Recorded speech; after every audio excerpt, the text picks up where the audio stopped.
How could a civilization from more than 4,000 years ago construct monuments so precise that even modern engineers still argue over how they were built? How could massive stone blocks, some weighing more than 70 tons, be transported, lifted, and aligned with near-perfect accuracy using tools that, according to official history, should not have been capable of such work? The pyramids of Egypt stand in silence, yet they raise questions that refuse to die. They are presented to us as royal tombs, symbols of power and faith in the afterlife. But when investigators look closer, cracks begin to appear in the story. No clear construction plans have ever been found. No definitive explanation fully accounts for the precision, the scale, or the advanced knowledge embedded within their design. Even more unsettling are the discoveries that were quietly documented, then ignored. Sealed chambers that do not match funerary purposes. Ancient texts that hint at forbidden knowledge. Excavation reports that vanish from public records. And researchers who asked uncomfortable questions only to face sudden academic isolation or silence. This is not a tale of legend or speculation for entertainment. This story is rooted in real archaeological findings, historical documents, and official investigations that reveal deep inconsistencies in what we are told about the pyramids. Tonight, we begin to uncover the dark secrets hidden behind these ancient stones. Secrets that suggest the pyramids were never meant to be understood by everyone. For more than 2 centuries, the pyramids of Egypt have been explained through a single dominant narrative. According to official history, they were built as tombs for pharaohs of the 4th dynasty, most notably Khufu, Khafre, and Menkaure. The Great Pyramid, the largest of them all, is said to have been constructed around 2560 BCE and served as the final resting place of Pharaoh Khufu. This explanation appears solid on the surface. Ancient Egyptian texts describe the divine role of the pharaoh in death. Burial goods, funerary temples, and mortuary rituals are well documented in later periods. To the casual observer, the pyramids seem to fit naturally into this religious framework. But when researchers began to examine the pyramids, not as symbols, but as structures, the story began to fracture. The first crack appears in what is missing. Despite extensive excavations, no undisputed mummy of Khufu has thus ever been found inside the Great Pyramid. No inscriptions naming him exist within the main chambers. No burial artifacts were discovered that match what is known from confirmed royal tombs in the Valley of the Kings. The pyramid stands empty, its chambers bare, its walls silent. Egyptologists argue that tomb robbers removed everything long ago, Yet, this explanation raises uncomfortable questions. Why would the most important burial site in ancient Egypt be left so vulnerable? Why are there no detailed records describing the burial process inside the pyramid? And why do later pharaohs abandon pyramid construction entirely, choosing hidden rock-cut tombs instead? The second crack lies in the engineering. The Great Pyramid is composed of an estimated 2.3 million stone blocks. Many weigh between 2 and 3 tons. Others, particularly the granite blocks used in the king's chamber, weigh up to 70 tons and originate from Aswan, nearly 900 kilometers away. The precision of construction is staggering. The base of the Great Pyramid is level to within less than 1 inch across its entire surface. Its sides are aligned almost perfectly with the cardinal directions, deviating by only a fraction of a degree. Modern surveyors have confirmed that even with advanced tools, achieving such accuracy would be extremely difficult. Official explanations rely on copper tools, wooden sledges, ropes, and large labor forces. But copper is softer than granite. Experimental archaeology has demonstrated that cutting granite with copper tools is possible only with extreme difficulty and enormous time investment. Scaling these experiments to the size of the pyramid creates a logistical nightmare that has never been convincingly resolved. Then there is the question of ramps. For decades, ramps have been proposed as the primary method of lifting blocks. Straight ramps, zigzag ramps, spiral ramps. Yet no physical remains of such ramps have ever been found that match the scale required. A ramp tall enough to reach the top of the Great Pyramid would have required more material than the pyramid itself. These inconsistencies are not fringe theories. They are openly acknowledged in academic debates, often dismissed with phrases like lost methods or unknown techniques. But these phrases are not explanations. They are placeholders for ignorance. The third crack appears in the mathematics. The dimensions of the Great Pyramid encode relationships that seem far beyond what ancient builders should have known. The ratio of its perimeter to its height closely approximates 2 pa. The pyramid's geometry reflects knowledge of the Earth's circumference and latitude with uncanny precision. The site itself is located near the geographic center of Earth's landmass. Mainstream scholars argue these are coincidences or symbolic expressions.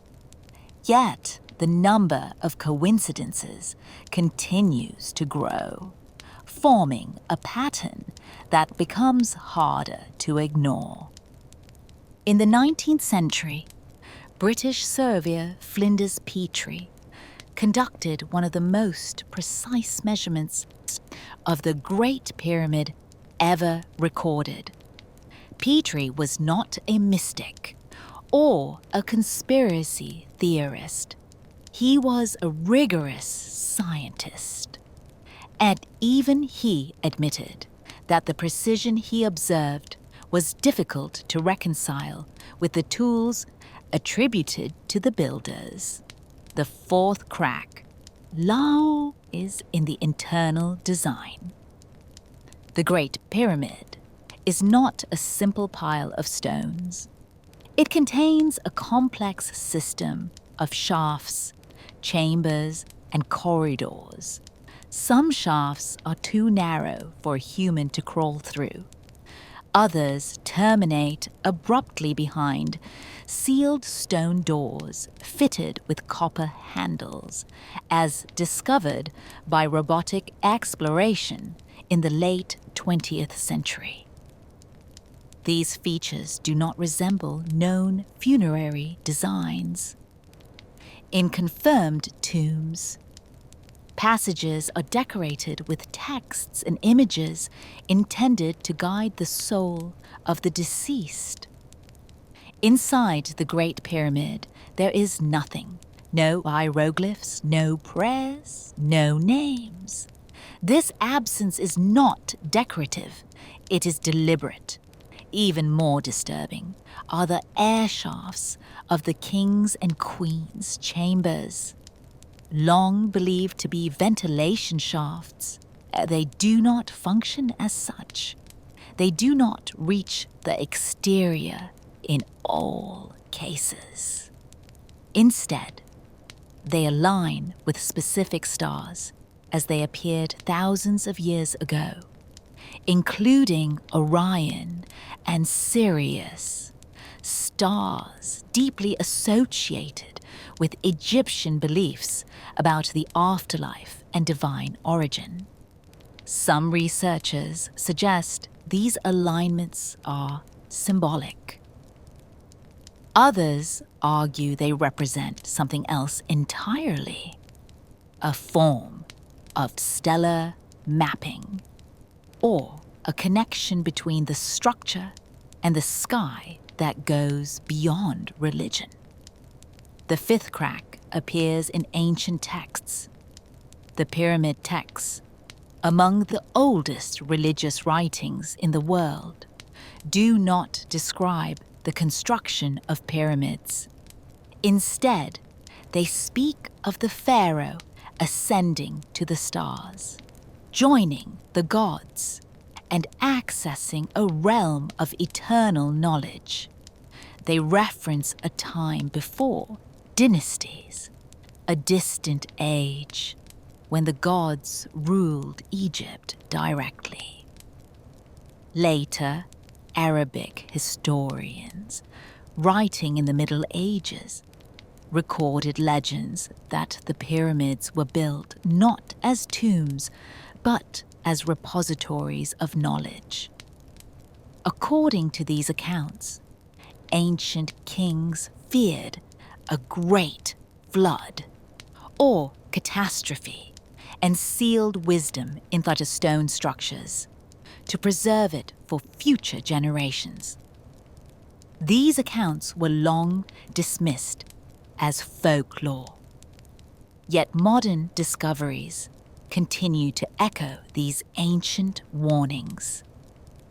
In the 20th century, Egyptian archaeologist Selim Hassan acknowledged that several chambers beneath the Giza plateau remained unexplored. Ground-penetrating radar surveys conducted in recent decades have identified anomalies beneath the pyramids, including voids and cavities that do not match known structures. In 2017, the Scan Pyramids project, using one tomography, confirmed the existence of a massive void above the Grand Gallery of the Great Pyramid. Its purpose remains unknown. Its contents remain sealed. Official statements emphasize caution.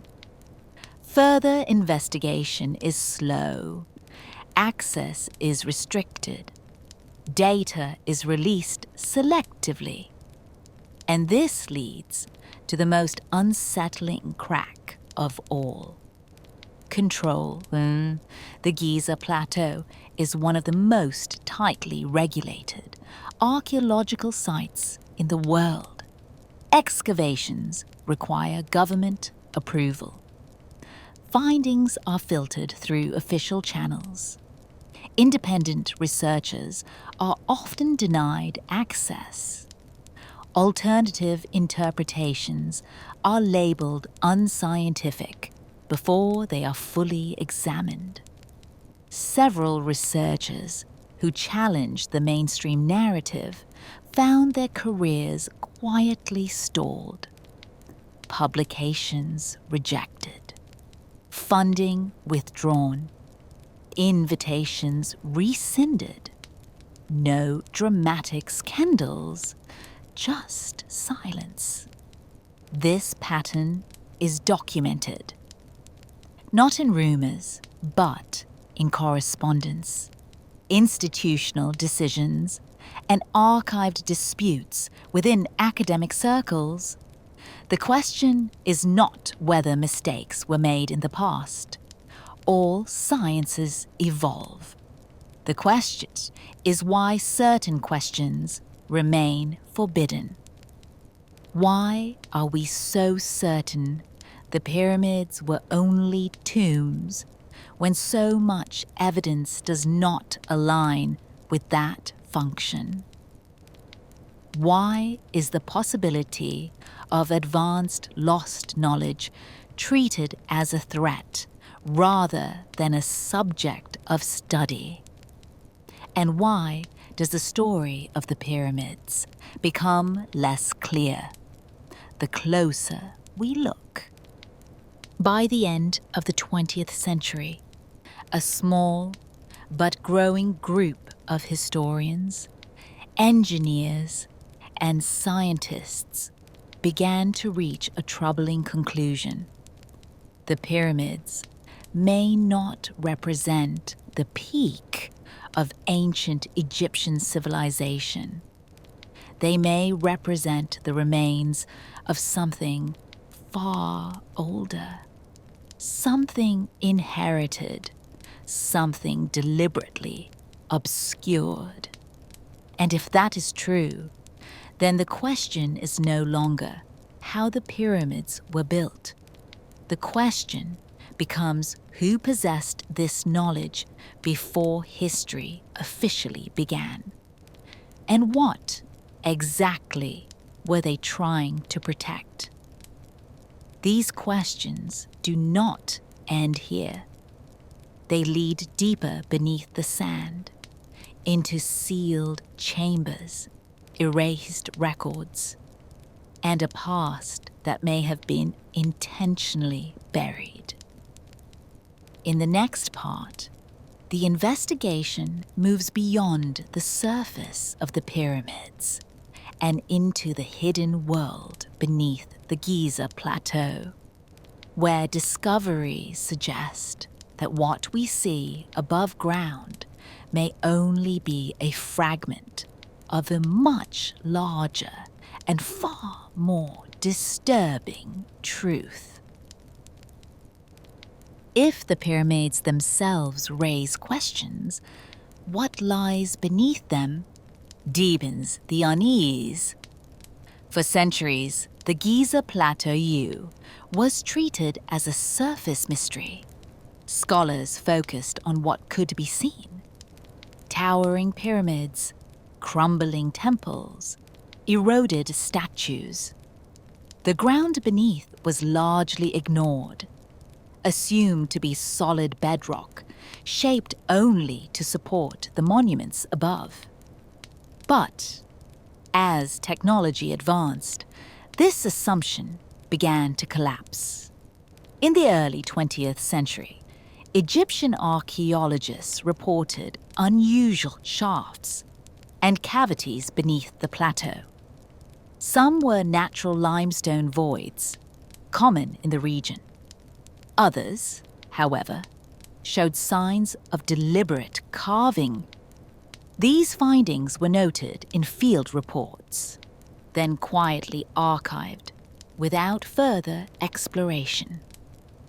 One of the earliest figures to document this was Salim Hassan, a respected Egyptian Egyptologist.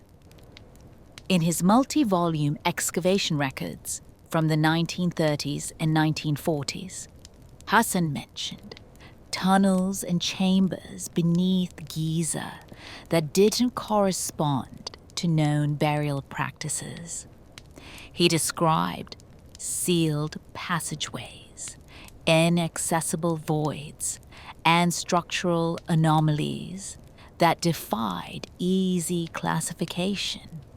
At the time, excavation technology was limited.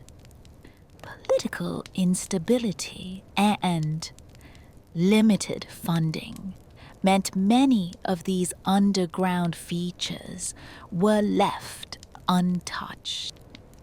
The surface monuments remained the priority. What lay below was postponed for future generations. That future arrived decades later, in the late 20th century. Non-invasive technologies began to change archaeology forever. Ground-penetrating radar, seismic surveys, and later muon tomography allowed researchers to peer beneath the stone without breaking it. When these tools were applied to Giza, the results were unsettling. Multiple radar surveys detected voids beneath the plateau, extending far beyond the known tunnels and burial shafts. Some cavities appeared rectangular, with sharp angles unlikely to be natural. Others formed networks, suggesting intentional design rather than random erosion. These findings were not secrets. They were discussed in conferences, referenced in technical papers, and acknowledged in official statements. Yet detailed maps were never released to the public. Access to raw data was restricted. Interpretation was tightly controlled. The justification was preservation. Officials argued that uncontrolled excavation could destabilize the pyramids. Any mistake could cause irreversible damage. This reasoning is valid on the surface, but it does not explain why even remote analysis and peer review were limited. The situation grew more tense in the 1990s. In 1993, a robotic probe developed by German engineer Rudolf Gantenbrink was sent into one of the narrow shafts leading from the Queen's Chamber of the Great Pyramid. These shafts had long been dismissed as symbolic or unfinished. No one expected them to lead anywhere significant. The robot crawled upward for dozens of meters until it encountered a smooth limestone block fitted with two small copper handles. This discovery was officially documented. Images were released. The block became known as the Gantenbrink door, the existence of a sealed door inside the Great Pyramid shocked the academic world. Doors imply separation. Separation implies purpose. And purpose raises questions that tomb theories struggle to answer. What lay behind it was unknown. Requests to continue exploration were delayed for years. When a second robotic mission was finally approved in the early 2000s, a small hole was drilled through the door. A camera was inserted. Behind it was another chamber and another door. This second door had no handles, but its presence confirmed something extraordinary. The Great Pyramid contained deliberately sealed spaces whose function was never explained in funerary texts. Official statements urged patience. Further exploration would take time. Meanwhile, public attention drifted elsewhere. But the underground story did not end there. Independent researchers studying satellite imagery noticed subtle surface depressions and alignments across the Giza plateau. These patterns suggested the presence of buried structures on a massive scale.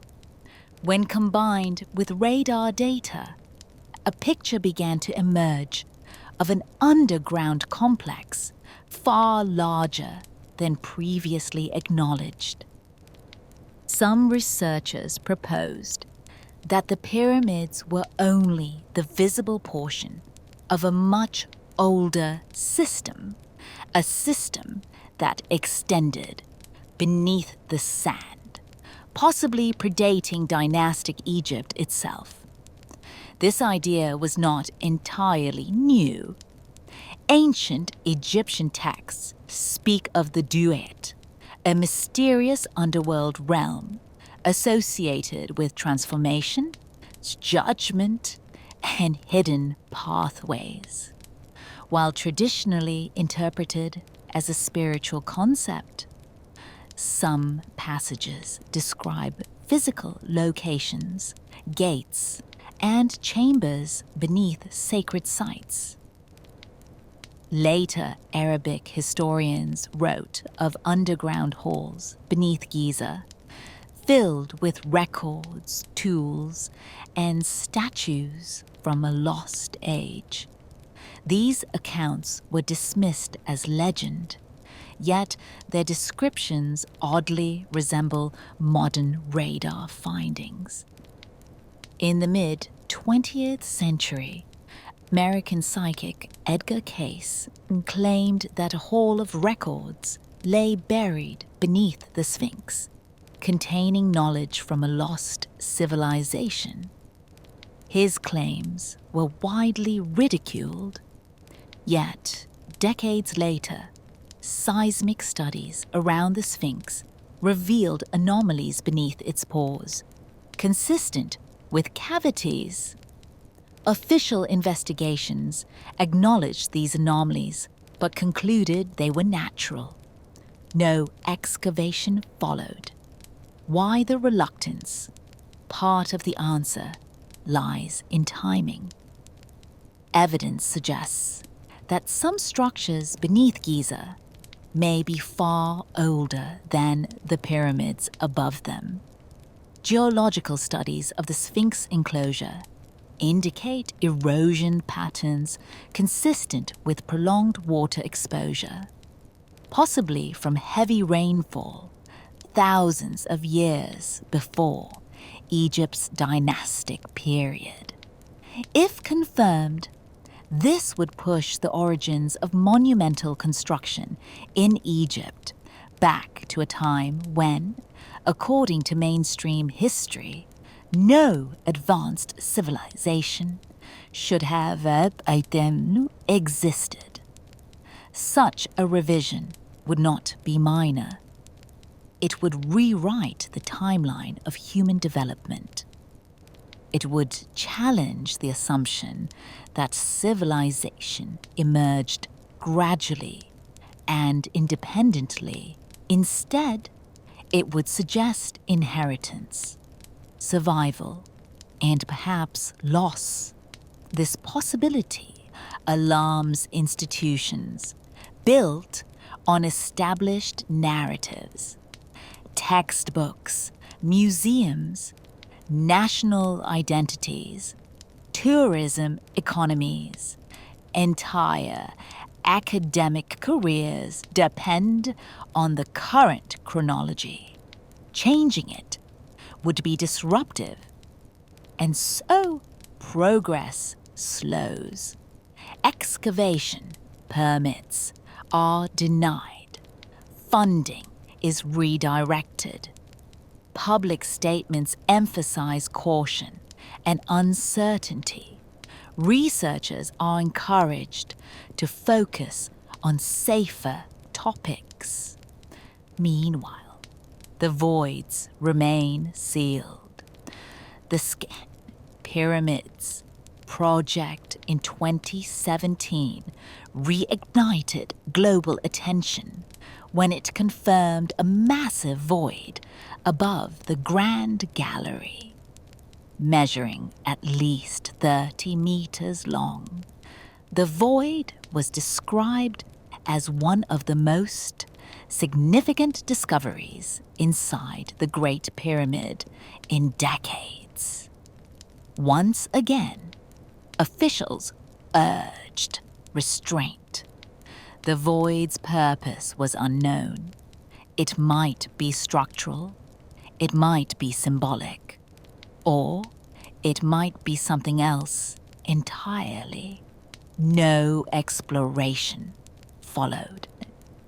For many observers, a pattern had become impossible to ignore.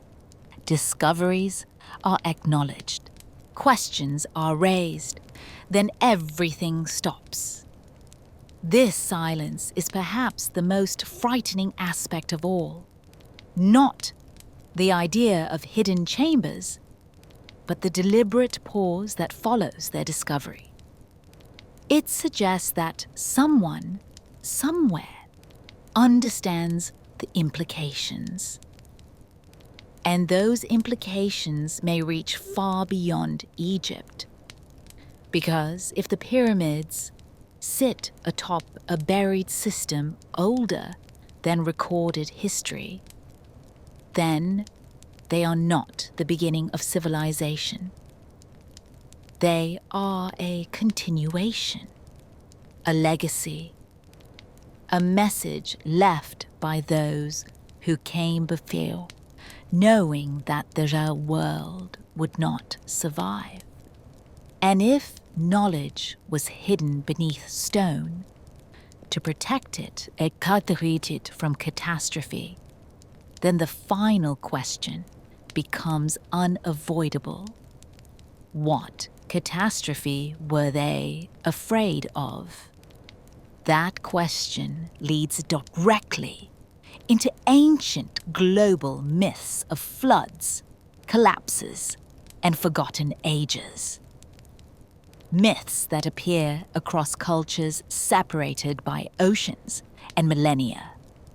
In the next part, the investigation moves outward, comparing Egyptian evidence with global records of lost civilizations, sudden resets of human history, and a disturbing possibility that the pyramids were built not just to honor the dead, but to warn the living.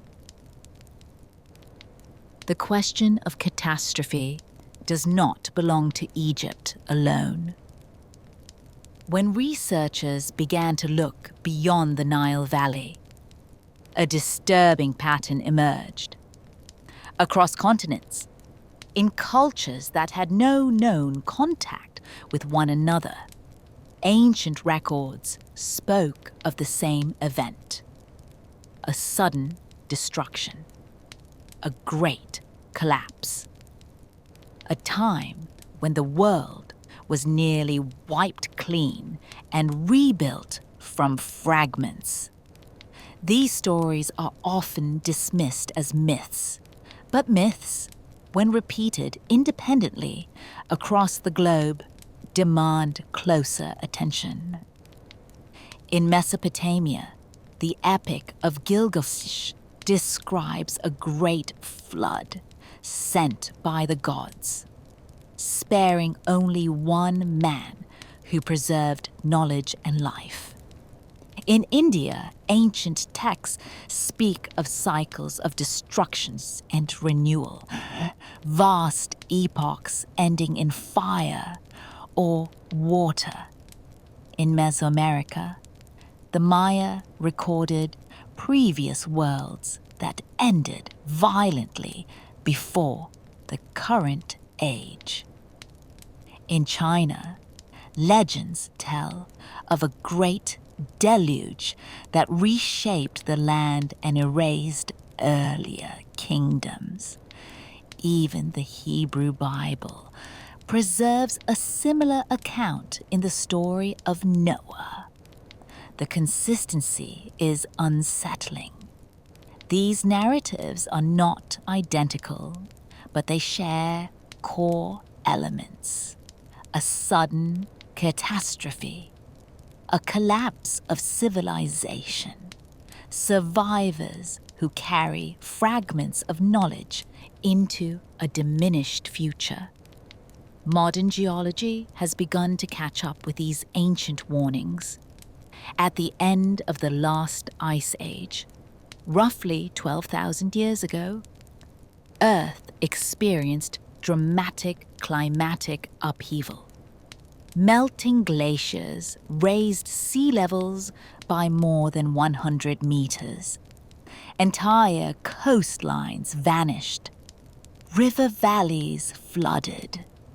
Vast regions once habitable were swallowed by the ocean. This period includes an event known as the Younger Dryas, a sudden return to near glacial conditions that lasted over 1,000 years. Evidence suggests it may have been triggered by a massive impact or series of impacts from space. Ice core data, sediment layers, and microscopic spherules support the possibility of a global catastrophe. If such an event occurred, it would have devastated any advanced coastal civilization.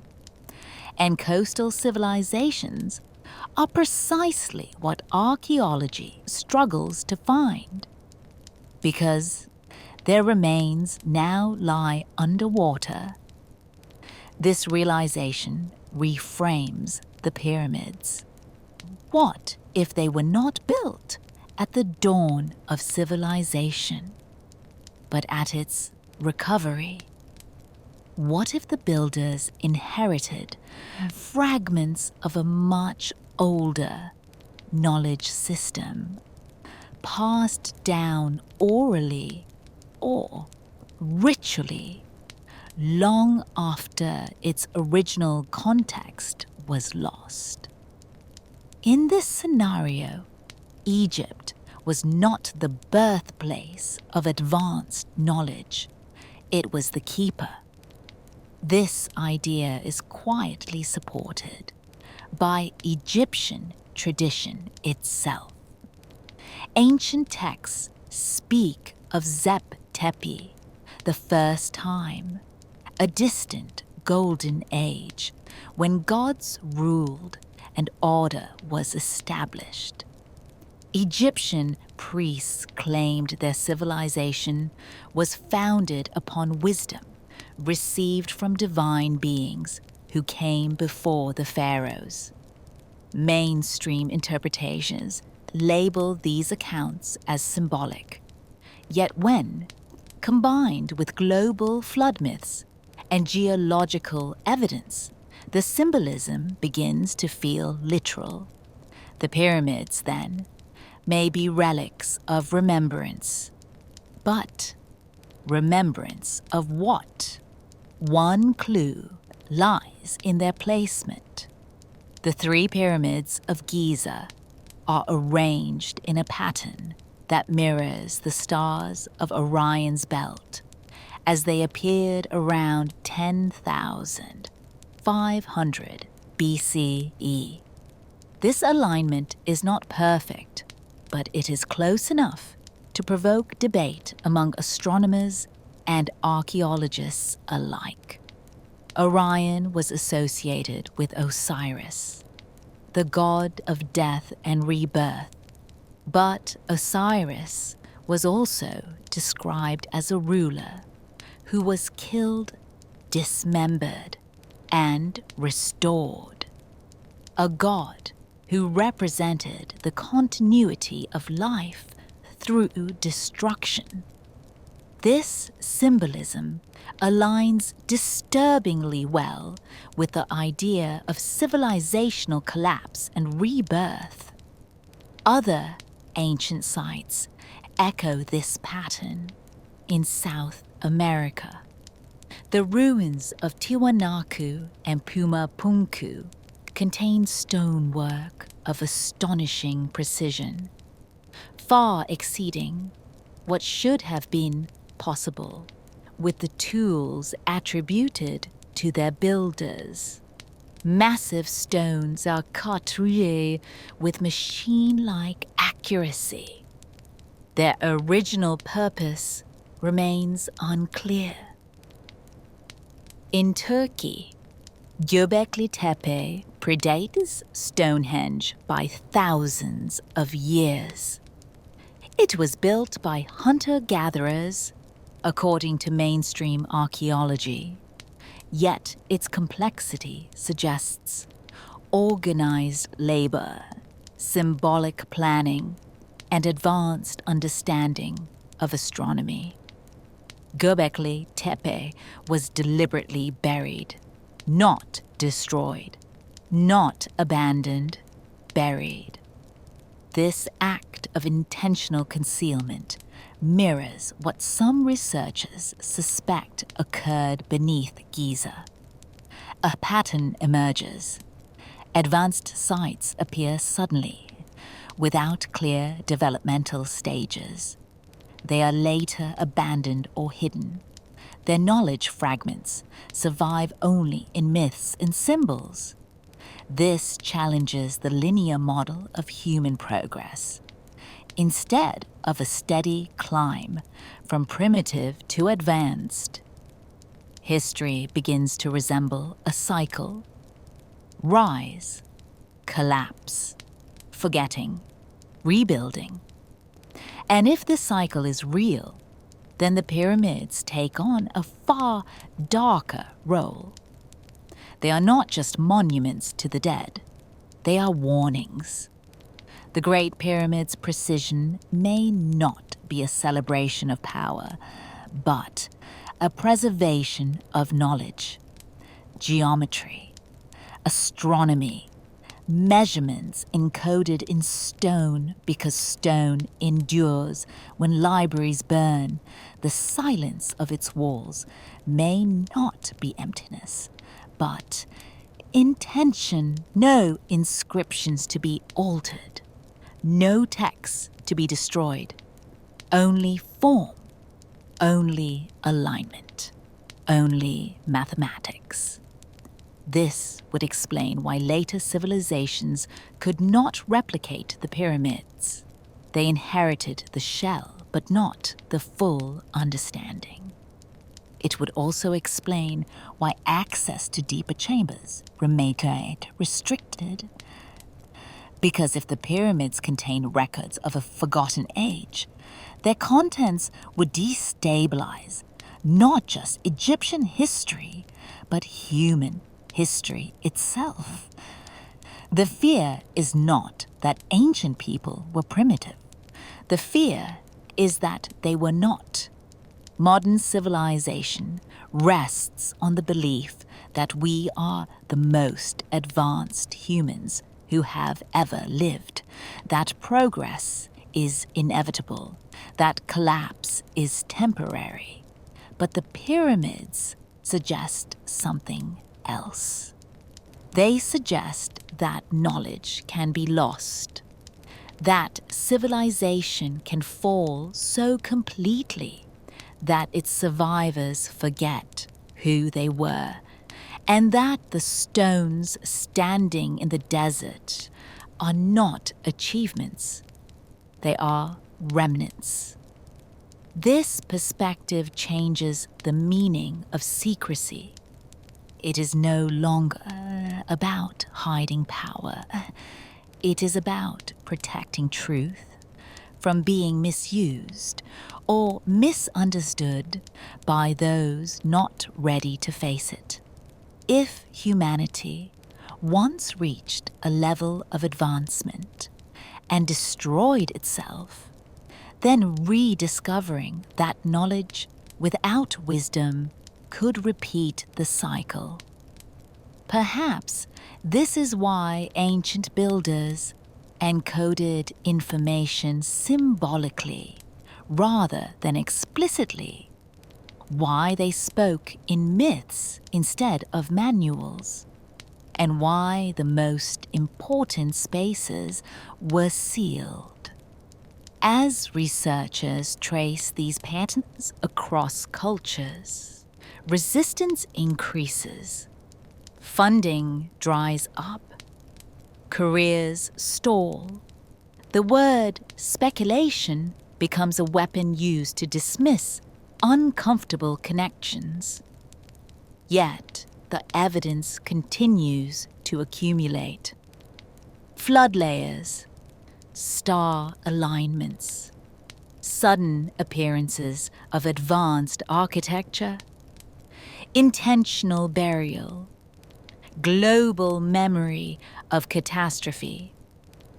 The pyramids sit at the center of this web, not as anomalies, but as anchors. In the next part, the investigation turns inward again, focusing on the human cost of this knowledge, on the archaeologists, researchers, and institutions caught between discovery and denial, and on the quiet pressure that ensures some questions are never fully answered. Because sometimes the greatest mystery is not what was built. It is why we are told to stop asking about it.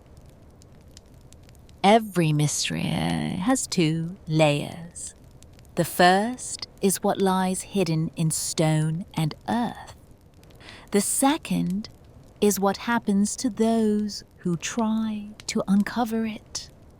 As evidence accumulated, suggesting that the pyramids and the Giza Plateau held far more than the official story allowed, attention slowly shifted away from ancient builders and toward modern institutions.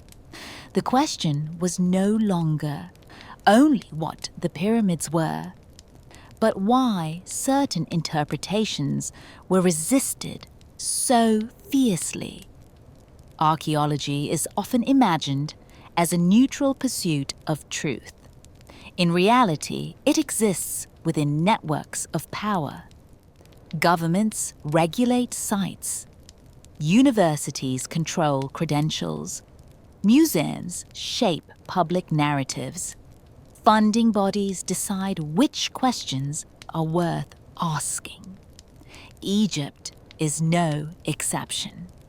The Giza Plateau is overseen by strict antiquities laws. Access requires permits. Excavations must align with approved research agendas. This is not inherently sinister. Preservation is vital, but control over access also means control over interpretation.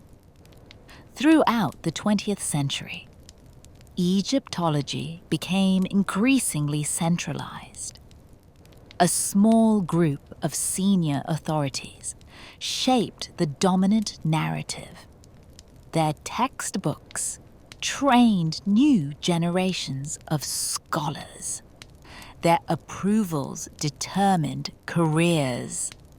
This structure produced stability, but also rigidity. When researchers proposed ideas that challenged established timelines or functions, the response was often not debate, but dismissal. Her papers were rejected not for errors, but for being speculative. Conferences avoided controversial panels. Funding committees favored safer projects. The pressure was subtle. Careers in academia are fragile. Publishing determines employment. Field access determines relevance. To question foundational assumptions was to risk isolation. Several documented cases illustrate this tension. In the mid-20th century, engineers and surveyors who approached the pyramids as technical structures rather than religious symbols published measurements that conflicted with accepted explanations. Their findings were acknowledged, then quietly sidelined. Their work was cited sparingly, often with cautionary language. Later, in the 1990s and early 2000s, independent researchers using new technologies attempted to collaborate on pyramid exploration. Robotic probes, seismic surveys, and radar mapping offered non-destructive ways to investigate. Yet, approval processes became slower, more complex. The case of the robotic exploration of the Great Pyramid shafts is instructive. After the discovery of the first sealed door, public interest surged. Expectations rose, yet subsequent missions were delayed. When exploration resumed, results were framed conservatively.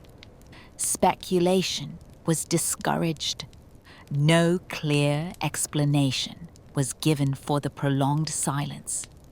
The same pattern appeared with underground anomalies detected near the Sphinx. Seismic studies identified cavities. Official reports acknowledged them. Then activity ceased. The findings were neither fully explored nor openly contested. Instead, the narrative returned to safer ground. This cycle repeated often enough that it became noticeable. Discoveries would emerge. Questions would follow. Then attention would be redirected. Some researchers spoke openly about the atmosphere behind the scenes, not of overt threats, but of professional consequences. Invitations not renewed, grants not approved, collaborations withdrawn. No single document proves deliberate suppression. But patterns do not require a single author. They emerge from shared incentives. Admitting that the pyramids may predate dynastic Egypt or serve functions beyond tombs would destabilize more than textbooks. It would challenge national heritage narratives, museum displays, tourism messaging, and decades of academic investment. Institutions resist such upheaval. There is also the matter of public reaction. History shapes identity. Civilizational timelines are tied to pride. continuity, to suggest that advanced this knowledge existed long before recorded history, introduces uncomfortable implications. It raises questions about decline, loss, and vulnerability. It suggests that progress is not guaranteed. And that is a dangerous idea. This may explain why alternative interpretations are often framed as irrational, even when they rely on documented measurements and peer-reviewed data. The label conspiracy becomes a convenient boundary, separating acceptable curiosity from forbidden speculation. Yet, not all challenges come from outsiders. Some of the most cautious voices belong to insiders who acknowledge anomalies privately but hesitate publicly. In interviews and correspondence, they speak of unanswered questions but emphasize the need for caution. The subtext is clear. There are limits. This tension creates a peculiar form of modern myth. On one side, official narratives insist the pyramids are well understood. On the other, technical details remain unexplained. The gap between certainty and ignorance widens. The result is unease. Because when authority insists on closure, where evidence suggests openness, trust erodes. This erosion is not confined to Egyptology. It echoes across scientific fields where paradigm shifts are resisted.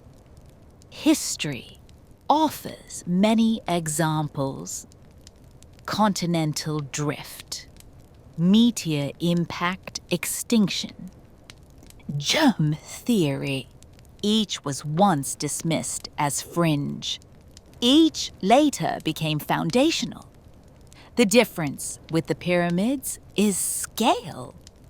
Revising their story would ripple across anthropology, archaeology, astronomy, geology, and theology. It would reshape humanity's self-image. Perhaps this is why the resistance feels heavier.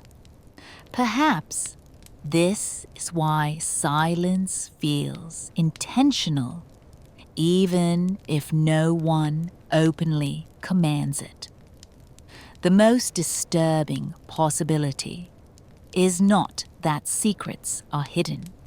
It is that they are hidden in plain sight. Data exists. Measurements are published. Anomalies are acknowledged. But interpretations are narrowed, framed, and contained. The stones speak, but their language is translated selectively. As night falls over the Giza Plateau, the pyramids stand unchanged. Their shadows stretch across the sand, indifferent to human debates. Beneath them, chambers remain sealed. Voids remain unexplored. Time passes. Generations of scholars come and go, and the questions persist.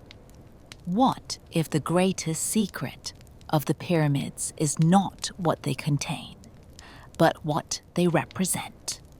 A reminder that knowledge can be lost, that authority can become fragile, and that truth does not always survive intact. In the final part, we return to the stones themselves, to what they may have been designed to preserve, to the possibility that the pyramids were not meant to be opened quickly, but slowly, over centuries, as humanity became capable of understanding their message.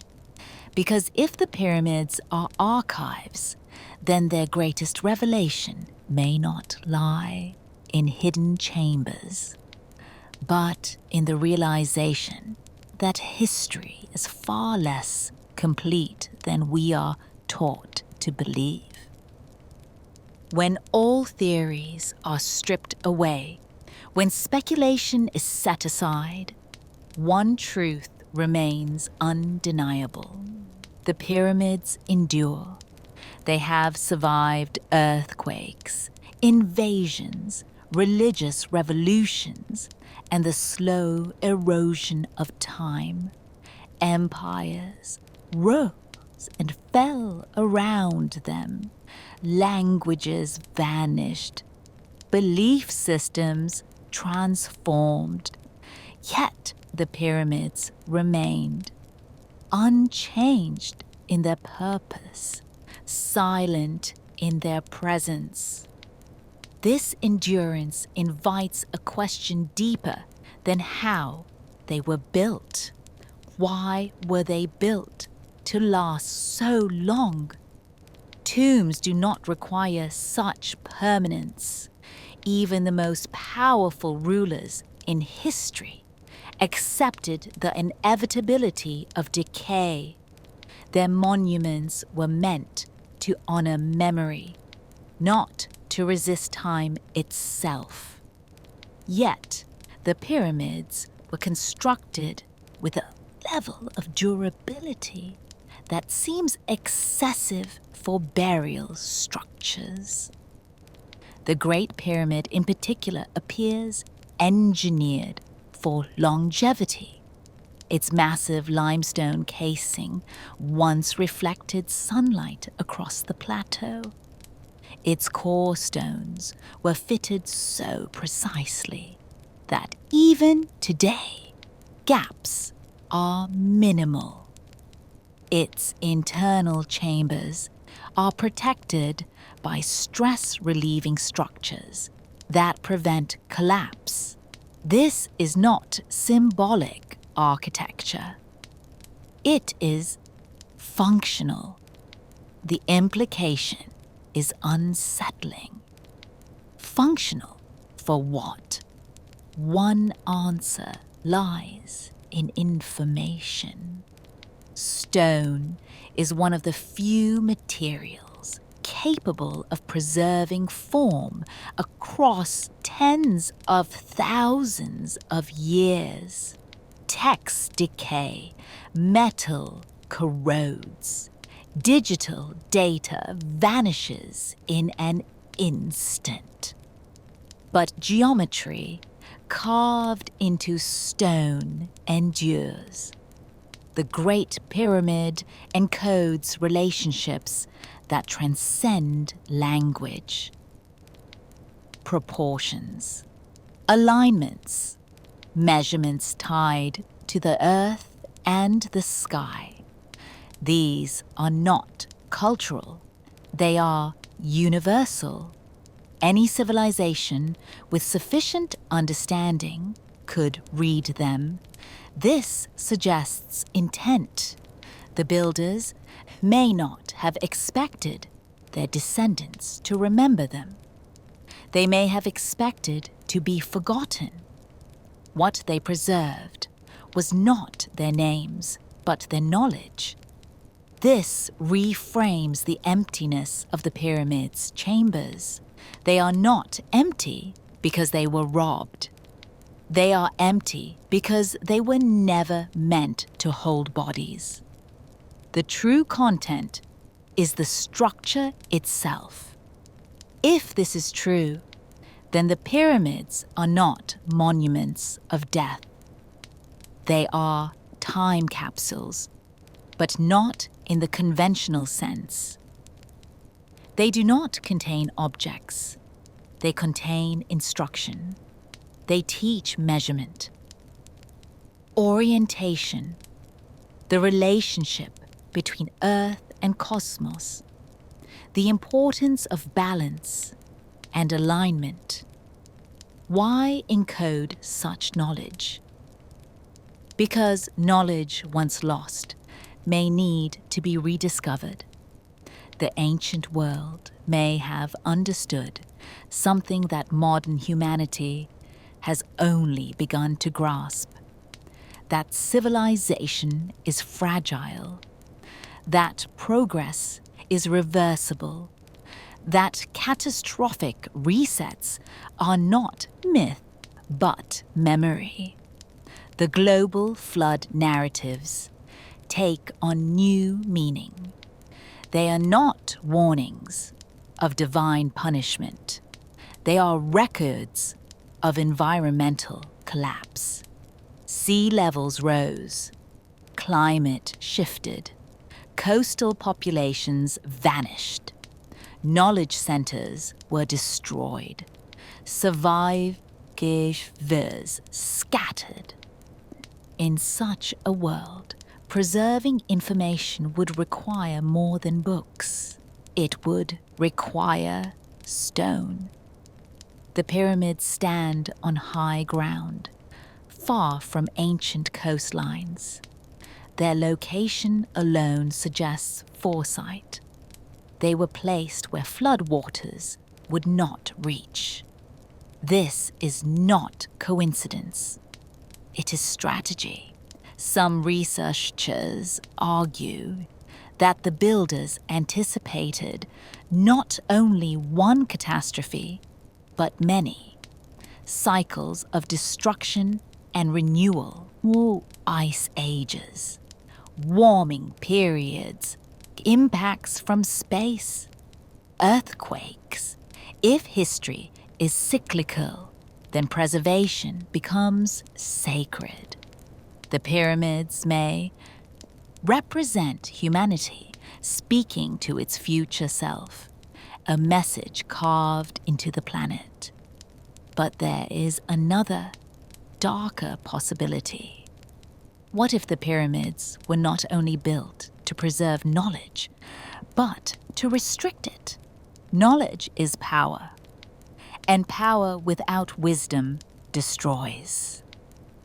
If a previous civilization collapsed due to misuse of technology or misunderstanding of natural forces, then limiting access to knowledge would be logical.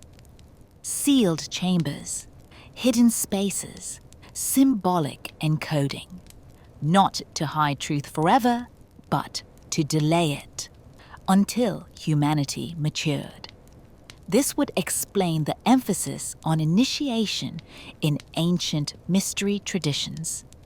Knowledge was not freely given. It was earned, tested, revealed in stages. The pyramids may have been part of such a system. Not classrooms, but thresholds. This interpretation aligns with Egyptian spiritual philosophy. The journey of the soul was one of trials, gates, judgment, transformations.